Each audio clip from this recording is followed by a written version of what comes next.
So today I want to talk to you about who can stand. And this is the statement at the end of chapter 6 of the book of Revelation. And we're going through this series on the book of Revelation. And today we're going to talk about kind of one of the first sections where we have a lot of apocalyptic imagery. A lot of imagery that's, can be kind of scary. What I've always said is, if you watch, sometimes I'll watch these movies where I've heard about, people that make movies steal a lot of stuff from the book of Revelation. Oh my goodness, it's like, yeah, you didn't come up with that. Yeah, that was God's image, So it's kind of funny, I would see these monsters and whatever, I'm like, he didn't do that. And today we're going to talk about the four horsemen of the apocalypse, and we're going to talk about how they've become part of our culture. But if you ever wondered, if you ever look at our world and you see that there's a lot of suffering in our world, whether we're experiencing it ourselves or beyond that, in World War II, and this is I can't grasp these numbers, we think between 50 and 75 million people were killed. And then we talk about famine. In the 20th century, 70 million people died of famine. And then there's plagues. We don't have plagues as much as we used to, but in a certain time period, in 1348 to 1350, we think as many as 100 million people died of the plague.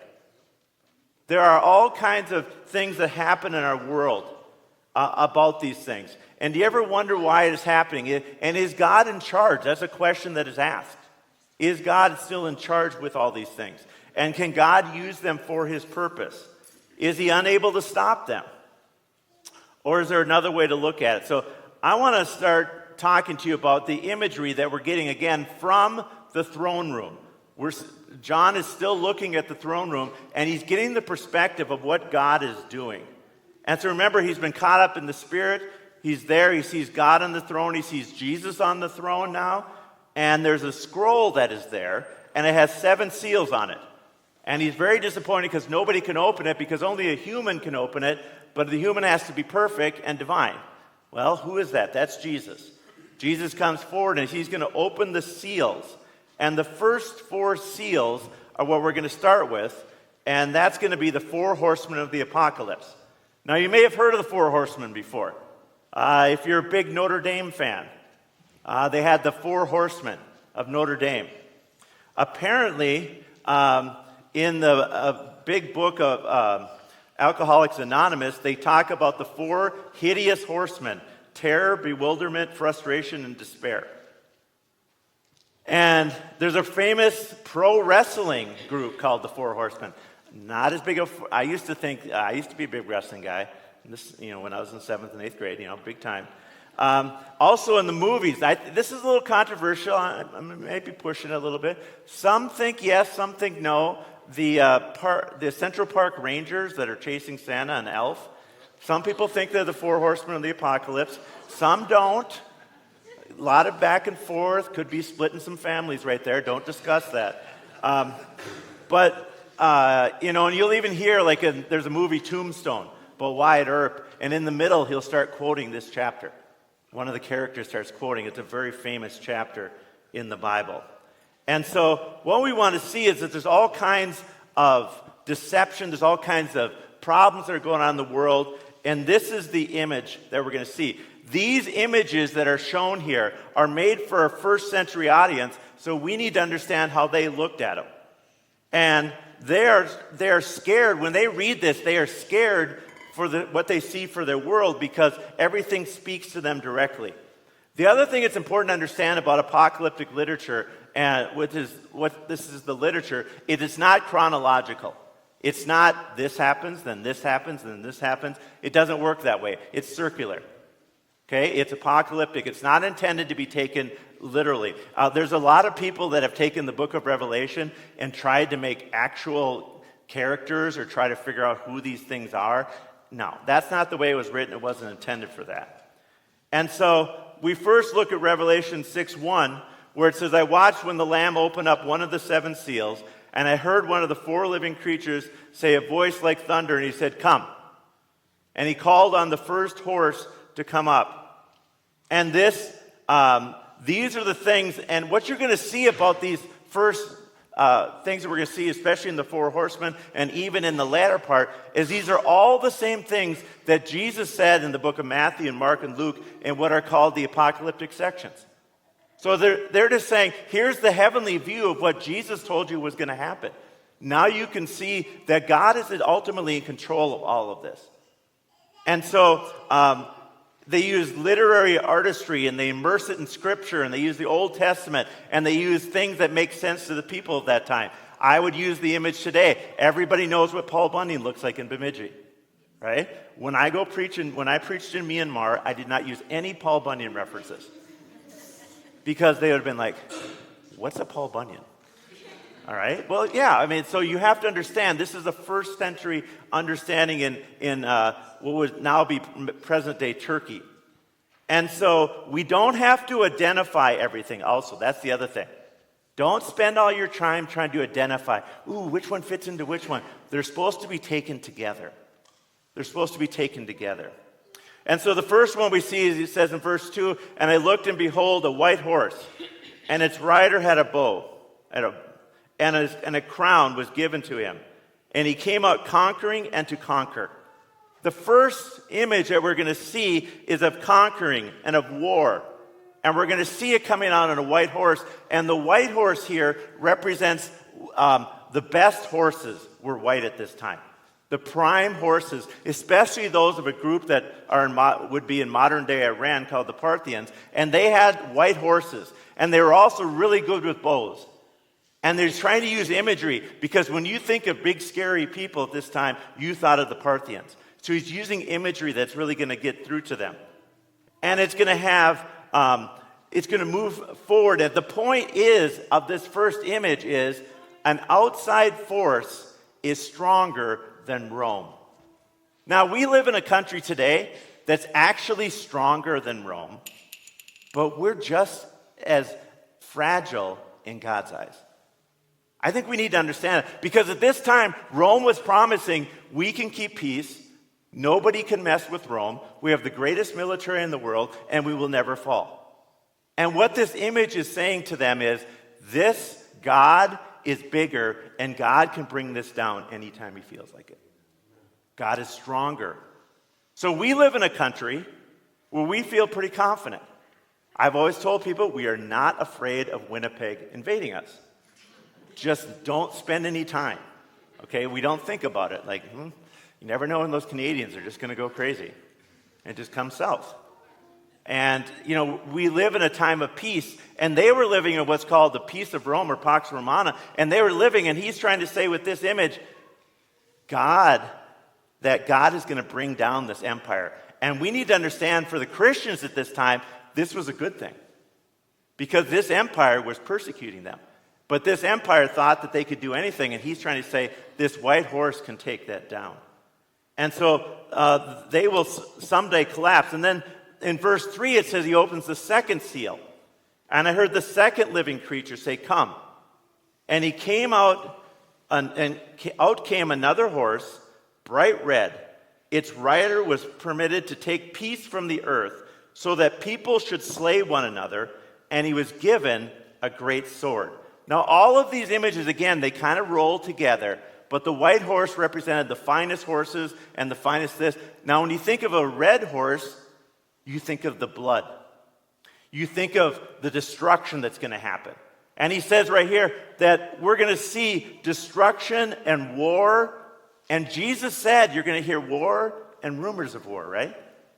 And you see the imagery here coming. The same thing that Jesus brought up when he talked to his disciples. And he said, but it's not the end yet, he told them. When everybody says, oh, there's wars and rumors of wars, Jesus is going to come. Jesus was very distinct. He says the end is not yet near. This is the world that we live in. In fact, from the very beginning, if you study archaeology, you see how people killed each other. It's like the first things we're going to make is we're going to learn to eat, we're going to learn to hunt, and then we're going to learn to kill the people next to us that we don't like. That's our world.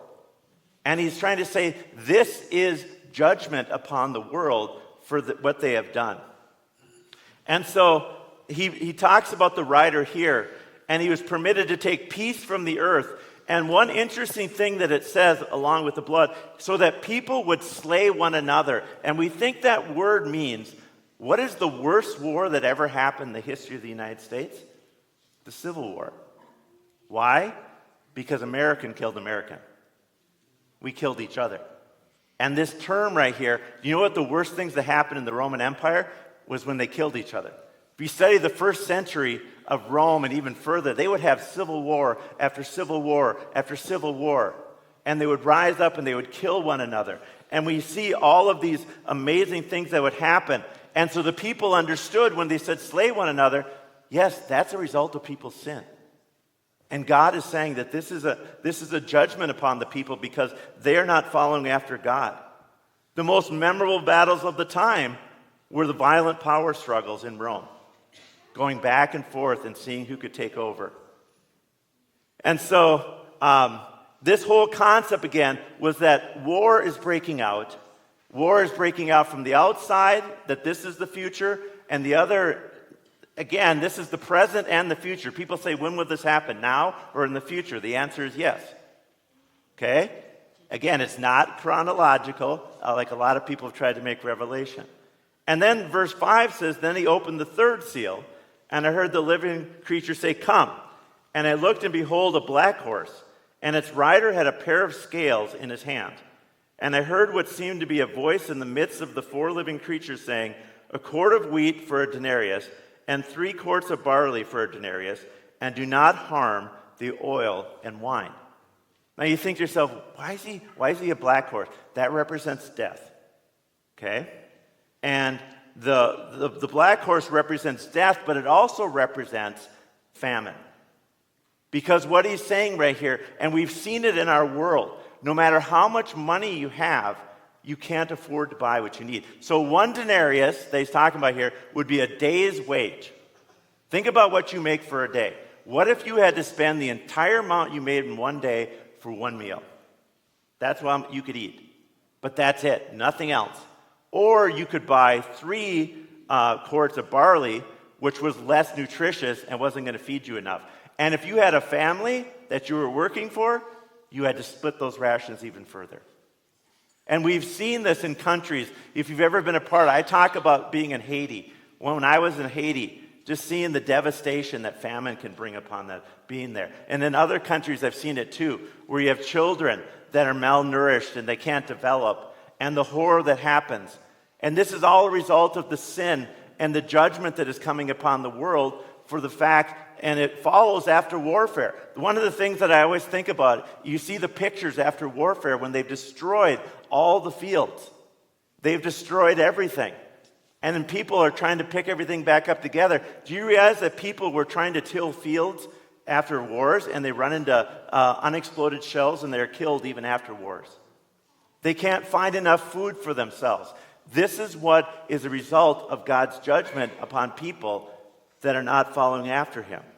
And it says, do not harm the oil and the wine. This was a common understanding of the time, that you would come in and you would destroy all the crops of the people that you conquered, but you would never touch the oil and the wine, because those trees took 17 years to grow. You knock down a wheat field, guess what happens the next year? Wheat comes back. You knock down an olive tree, you're holding on for 17 years. Hoping that tree comes back. And what this is saying is, even in the worst times, God has mercy. And there's 2 images to it. It just says everybody is touched by this, but God has mercy. He says, do not touch those things. I will keep you during this time. God's not going to get ultimate destruction. And then verse 7, and when he opened the 4th seal, I heard the voice of the 4th living creature say, come. And I looked, and behold, a pale horse. And its rider's name was Death, and Hades followed him. And they were given authority over 1/4 of the earth to kill with sword, and with famine, and with pestilence, and by wild beasts of the earth. And this tells us that the pale horse is Death, and Hades followed him. Death and Hades are the forces that are allowed to, that take people, and Hades is the place where people go when they die. And it's a force that is out there. Now, Christ has conquered death and Hades, right? We know that.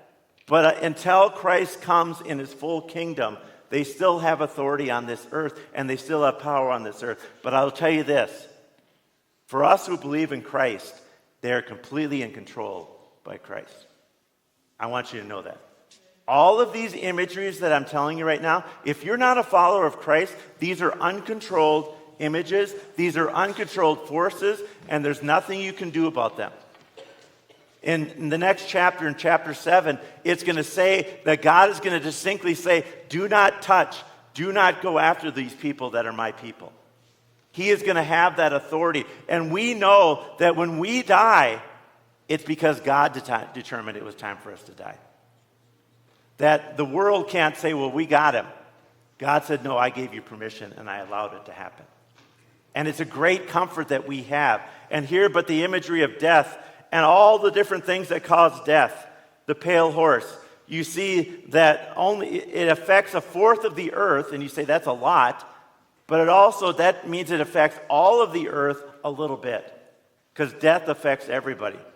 And it says he gave the ability to kill with the sword, with famine. We've already talked about the sword and famine, with pestilence, with disease and things that come after that, and by wild beasts of the earth. And they're just trying to give images, and they're saying that here it is, the image of death coming into our world, and the death that comes from all of the sin, and you say, is it an individual sin? No, it's the fact that we live in a fallen world, and these are the ends of the age. And at the end of the age, Jesus warned his disciples, and now we're getting another warning. This is what it's going to look like, but don't worry, God is in control. You may see all of these things, because my description is not a feel-good sermon. The first 8 verses, you're like, wow, that was so nice to hear. War, pestilence, famine, whoo, sword, killing, nice. That's not going to be on a greeting card, okay? It's just not going to be. But this is our world. You look at this, you're like, that identifies the world. You watch the news, this is what you see. If you open up your eyes, and it's saying that this is a result of the world under sin. This is a result of God coming and saying, you know what? This is what is coming. But all of these are death. All of these are leading to death. And the conclusion that we should get is that we should be terrified. That's the conclusion. You should look at this and you should start to shake a little bit and say, what's going on? This is bad. Because all of these images were terrifying for people at this time. But then you step back and you say, but God is sovereign and in control. All of these things, can you imagine facing all of these things that the world has as a result of sin and the fallen nature of our world and not understanding that God is ultimately in control? I mean, that's the imagery. And you step back and you see this. It prevents us, I heard this from one commentator, it serves as a notice on those who oppress and mercifully prevents us from becoming too comfortable with the world system destined to pass away. Don't become too hooked on this world. Don't become too hooked and say, I've got it all made in this world. I've got it this. You don't know what the future is going to hold. But you know that God's in control. And yes, you should do what is best. And one thing I thought that was important that we understand too, we should be working against these evil things. You shouldn't just say, well, there was a horse that said pestilence. We're not going to try to cure disease. Oh, famine. I'm not going to do that. We don't want war. And God has called us to be a people of peace. God has called us to be a people to feed the starving people. That's why we support Convoy of Hope and other missions. We are supposed to fight against these things, but we also need to understand that they're not going to be solved until Jesus returns and takes everything under control. Because there's still going to be people that are sinful that are going to cause most of these issues, if not all of them. And then the fifth seal is broken in verse 9. And he said, when he opened the fifth seal, I saw under the altar the souls of those who had been slain for the word of God and for the witness they had borne. They cried out with a loud voice, O sovereign Lord, holy and true, how long before you will judge and avenge our blood on those who dwell on the earth? Then they were given a white robe, and told to rest a little longer until the number of their fellow servants and their brothers should be complete, who were to be killed as they themselves had been. So now he gives us an image. And he's got the people that have been killed by these things. They've been killed by oppressive people. They've been killed by the government. They've been killed unjustly. And they are talking to God. And in the ancient system, you had to call out if you were somebody who was oppressed. As the plaintiff, you had to go against the defendant and say, I demand vindication for this. I demand something. I demand that this is taken care of. And it's up to the righteous and true judge to take care of it. And so they're crying out, and God looks at them and he says, I have it in my control. I will take care of those who have oppressed you. But just so you understand, serving God and bringing the gospel to the nations is not safe work. Because these people were killed because they were faithful to Christ until the end. They were killed for that.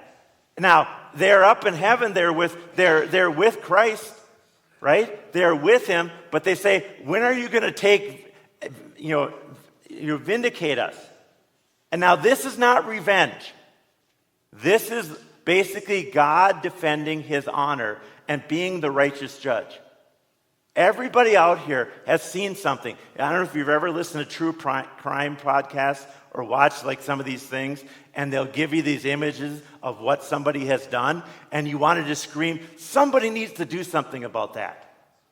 Or you see, what happened with Mao Zedong in China, how he killed millions upon millions of his own people just for experiments.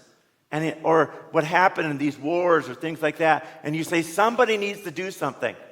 You need to understand, God is going to do something. But you know who's not supposed to do something about that? Us. Our job is not to go out and vindicate ourselves. Our job is to actually bring the gospel to people that, in many respects, we wouldn't mind seeing judged. This is to be real honest. And for anybody here who grew up in north of Italy, barbarians, as they were called by the Romans, when the first missionaries came to the barbarians, they said, maybe God does he really love these people? They don't even shave. Okay, that was what we were known as. We didn't shave, so we were barbarians. Now it's a style choice. But, at this time period, but we need to understand that it's dangerous work to be a follower of Jesus Christ. And why do we know that? He says, they were told, yes, I will vindicate you. Yes, I will judge those who have come against you. But there are going to be many more after you. There are missionaries right now, we have in our movement, missionaries called the Live Dead movement within our faith. And I can tell you these missionaries are in places that we can't tell you where they are. And their imagery is that they are going to live as if they are dead because they are going to give themselves to God's glory. They're not going to countries where they walk in as a missionary and everybody's like, hey, good to see you. They're walking into countries, if they're found out, they're going to be killed for their faith. You know why? Because these countries need Jesus too. And guess what? The people that, if you go back far enough in your ancestry, you'll find that you weren't very nice to missionaries either. We tried to kill them. Every group here that's represented, if we go back far enough in our history, can do that. But we are still called to bring the good news to them. Some of us are called to go directly. Maybe you feel a call today and you say, God is calling me to go to a country where to be a Christian means, and if I found out, I will be killed. But by doing that, maybe people will be saved for it. But you may be just called to be a giver to missions and a supporter and pray for our friends that are in places and that are seeing the gospel come to them. And the workers that are there, the Christians that are there, are spending time in prison or they're being killed for their faith. They need our support too. And we don't know in our world, in our country, how long this will last for us that we have freedom. You say, well, that's never going to happen. In the first century, everybody thought the Roman Empire was forever. just a few centuries later, it was gone. So we need to understand that God has a mission for all of us. And there isn't one person out there in any country that doesn't need to hear the gospel of Jesus Christ. And that's going to cause some danger to Christians. And that's going to cause some more martyrs to stand up before Jesus and say, "How long, O Lord, until you vindicate us?" But Jesus, in his mercy, because in his mercy, he says, "You know what? I've still got people that I want to see come to know Jesus. I still got people." Can you imagine if Christ would have returned like 50 years after he left? None of us would have been in heaven. None of us would have a shot at it. But God looked ahead and said, "You know what? I really want those people in Bemidji. I really want them." And people up in heaven are like, "Come on, just can't you just take care of business now? Let them go." And then, as we move on here, we see the sixth seal is broken.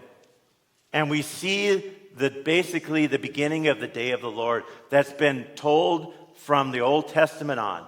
This is the mighty day of the Lord. And if you look at verse 12, it says, "When he opened the sixth seal, I looked, and behold, there was a great earthquake. And the sun became black as sackcloth. The full moon became like blood.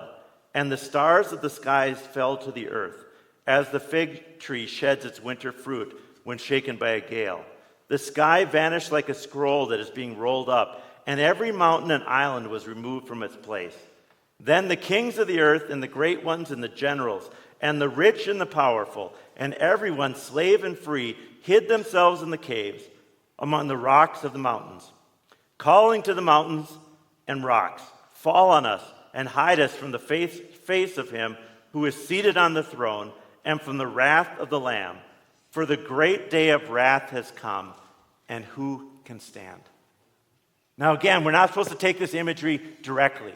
We're not supposed to say, "Well, wait until there's a great earthquake." Because sometimes people say, "There was an earthquake, this must mean." There's been a lot of earthquakes that have happened at this time. But we haven't seen, and some people even taken the second one, and they're like, "Well, there was an eclipse. The sun became black." Okay, you're not supposed to take, again, there's all kinds of things here. And the full moon became like blood. A few years ago, we had the blood moon thing. I don't even want to talk about that. But I think it was crazy. But what I'm trying to say is, this is the sign. When it comes, when the day of the Lord comes, nobody's going to be looking up going, "Some teachers think this is it, and some teachers don't. I'm not sure." It's going to be big, is what I'm trying to say. And you're not going to miss it.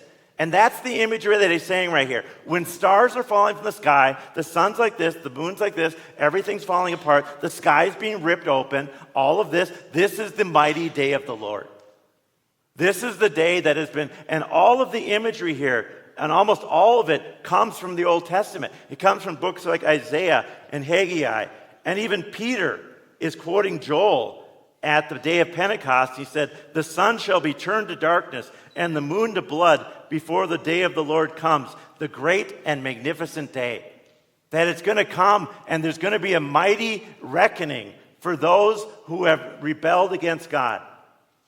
And there's going to be a thing, they're going to finally understand that being in rebellion against God brings people into judgment. And you notice the list that he gives right here. And he says, "The kings of the earth, I'm the king. I have all the authority in the world." The true king shows himself. That king runs for the mountains and says, "I hope a mountain falls on me." I mean, that's basically the great ones, the generals, the rich and the powerful. We have everything we need. We don't need God. We're better than God. In fact, the Roman emperors at the time thought they were God and made everybody worship them. But on the day of the Lord, that's not going to work. They're going to run for the mountains, and they're going to say, "We'd rather die than face God," because we finally realize that he's in control, that he is the mighty one. He is doing all these mighty things. And so they say, "Fall on us and hide for us." And then they ask this question, "For the great day of their wrath has come, and who can stand?" And the answer is, if we're on our own, no one can stand. If we're with Christ, we stand. Because the mighty day of the Lord is not something to be scared of if you're a follower of Christ. It is the answer to Christ, to all of the people that are calling to him. When are you going to vindicate? When are you going to punish the people that did this to us? When are you going to go after the rapists? When are you going to go after the people that abuse? When are you going to go after those who have been mass murderers and all of these things? And God says, at the mighty day of the Lord, judgment will come.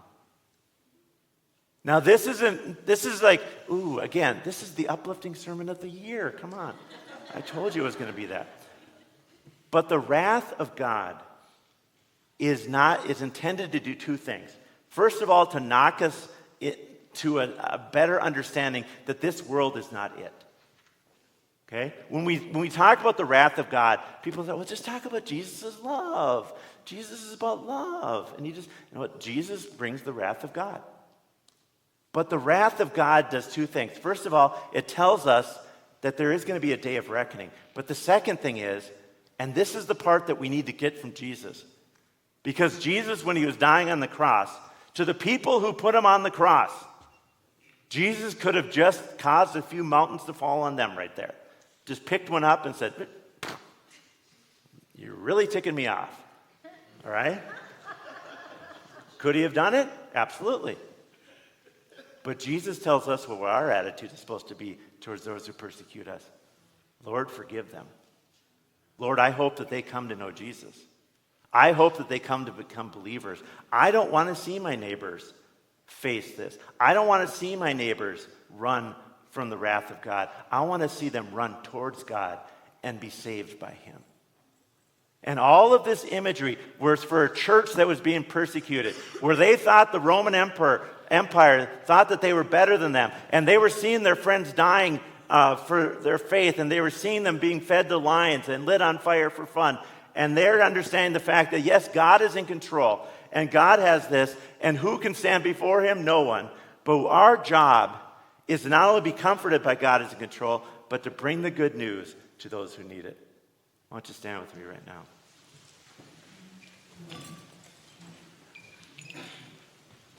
For our prayer ministers to come forward.